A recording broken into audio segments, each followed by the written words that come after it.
Hello, this is Dreven0, joined by Faison Webb. Say hello, Faison. Hello. And we're going to play Earthbound for you. This game is made by Halkin and Ape, and by Shigesato Itoi. This is essentially seen as one of his masterpiece games, and it has a giant cult following. And now, we see the intro to Earthbound, the war against Gigas. They probably couldn't fit that entire... Probably couldn't fit the war against Gigas into the full Earthbound game. Yeah, that's more of a subtitle side. I love the music direction that they've gone for in this game. They've had a lot of jazzy tunes, and you know the music is one of the main reasons why they actually can't port that onto the Wii.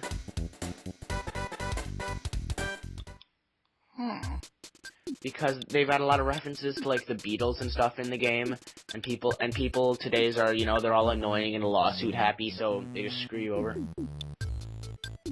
And here we get our first little bit of the game's interestingness with the flavored windows. In case you didn't like the plane. Actually, I think I really like with custom themes for the menus and stuff, because it makes the game more customizable to you. Yeah. Pokemon Mystery Dungeon had something like that, where you could like do a red, green, blue like affection of exactly what color you wanted the windows to be and stuff like that.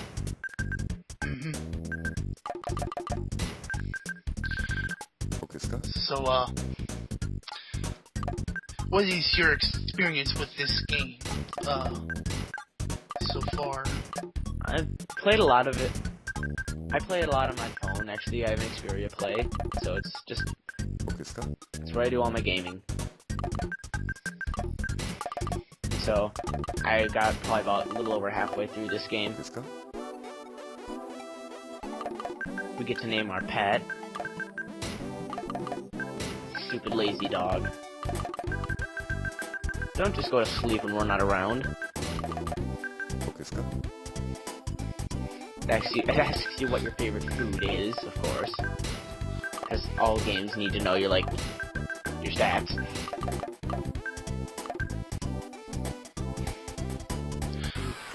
I really like... I think my favorite food would have to be burgers. Oh yeah, burgers are great. Here we're naming our favorite thing. This will be the name of our main attack PSI on our main character. I named it LPing, since we're LPing together, Faison. And now, dramatic intro scene. That's not dramatic at all. The year is 1990X. Fade into a pan shot of a small town.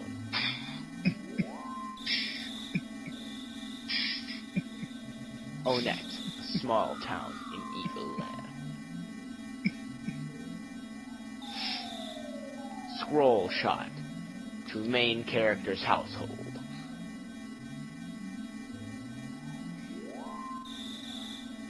Dun dun dun dun. Kenta's house.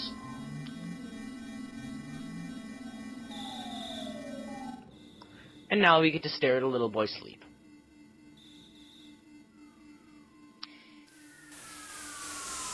Until, of course, there's something outside, and what is that? It's getting louder. Oh my god, oh my god.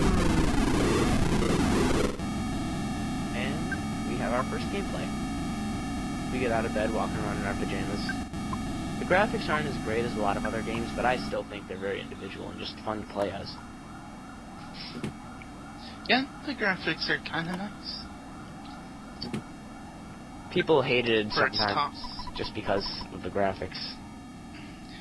I hate those kind of people, how they just... Well, I don't really hate them.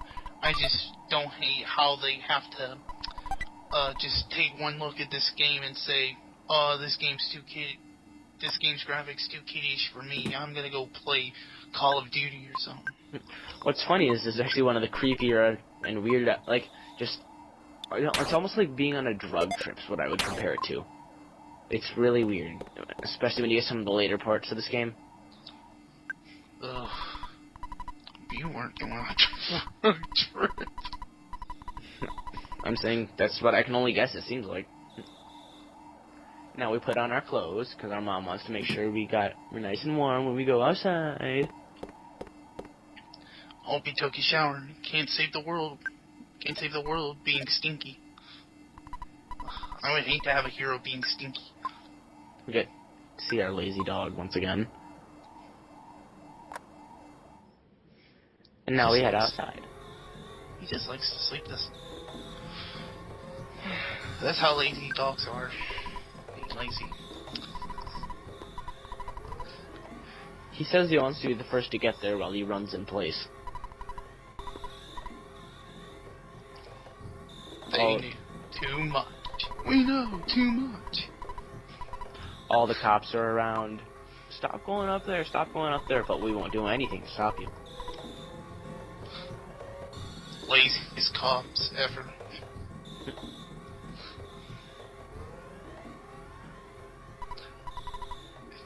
They're too busy dunking their donuts while a little boy is going up to probably dangerous Space debris. Yeah. Yeah, and okay, let's just go pick up a cookie out of a box on the hill. That makes sense.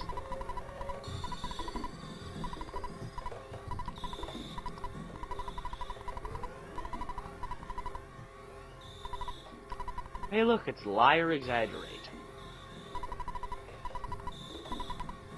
Because he lies a lot and exaggerates a lot. And then the cop wants us to get rid of that kid because he's annoying and crazy.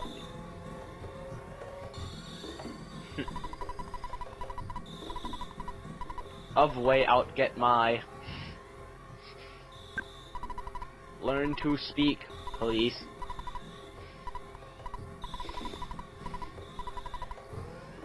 He says he thinks we're the one bugging the officers as he jumps and tries to get over their roadblock.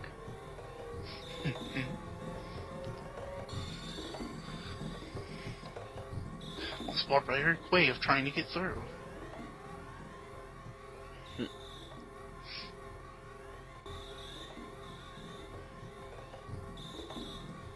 think it's a nice little touch how they actually animated the lights on the police cars. Makes it more realistic. Well, as realistic as a 16-bit looking game can be. Yeah. Then this cop talks about how they're infamous for closing the roads. They're going for a world record in road closings. And now our mom's waiting to stalk us outside. Oh, son, I just love you so much. I'm gonna follow you everywhere. They only do it because they love you. I mean, I hear a knock. Try having a mother that doesn't love you. Okay, whoever it is at the door, you can stop knocking. Really? I mean, you can stop at any time. We already heard you like the 700th time. And here comes Pokey. What do you want?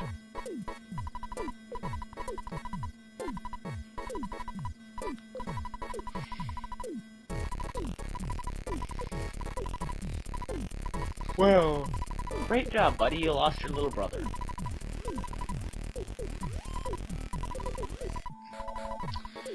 He actually says, let's blow this popsicle stand.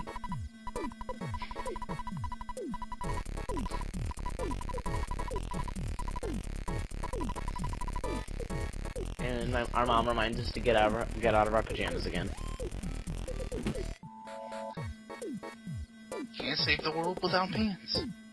And possibly you can save the world without pants. You ever heard Fury of Wind or something? He actually does this series called Gaming Mysteries, and yeah, I've heard about those. The conversation we had with our sister over there, she's essentially our mobile storage unit. You can call her and she gets a part-time job, and she'll send someone to pick up items from you because your inventory's full. And now we get two of the most useless party members in the game, Pokey and the dog. This is where we meet our dad. Our dad is our mobile save station. We can call him at any phone to save the game. cool. So, where is the dad? You never actually see him. But is he at work? He's apparently at work the entire time. The days and days and days you spend saving the world, your dad's at work. This game has always had music that I love. And I especially love, like, the battle themes.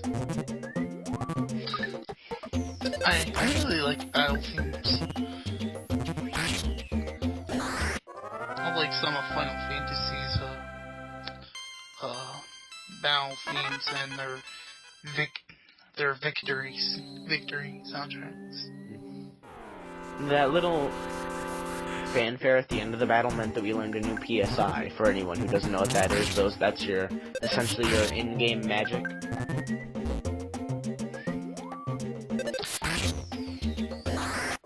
Instead of killing animals, they just become tame.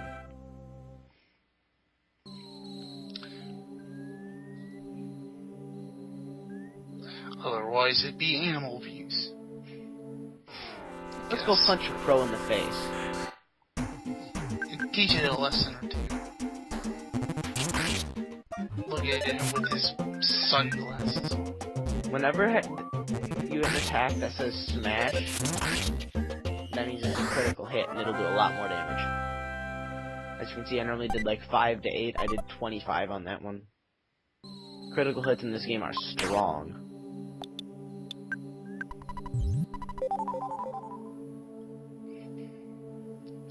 I remember first playing RPGs and dying real quick because I wasn't so used to them. But now that I'm older, I'm willing to not die as much in an RPG. As you can see, Pokey is completely useless in battle. It doesn't even help you fight at all. No, he'll act uselessly or act innocent, or it will literally say he tries to use you as a human shield. Yeah, we're totally best friends, right, Ness? Or Kenta, rather. That right there was a magic butterfly. They'll refill your power points up. Pretty useful in when you're low on health and stuff. Now we have our second battle theme, which is battle versus a weird enemy.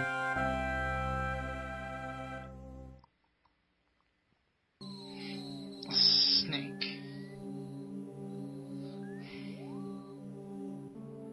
Taking almost the exact same path we took earlier. We see a liar. He hears a child's voice on the hilltop.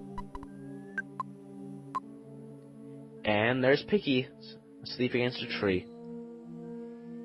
How do you lose your brother on a hill that small? And now the dog runs away like a scaredy cat.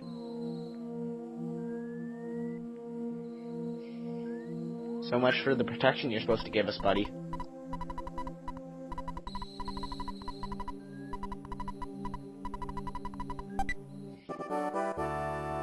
Doodle-doo-doo. And now we had introduced to the character that starts our adventure. Do do do do do. It's a bee. A bee. Wait, what? I am not. I'm from 10 years in the future, and in the future, all is devastation. Gygas, the universal cosmic destroyer, sent. However, you must listen, right? From there's a well-known. Stop talking so fast. Bad bee. You're talking too fast. I want to hear what you have to say. It's epic, man. We get this emotional music come in.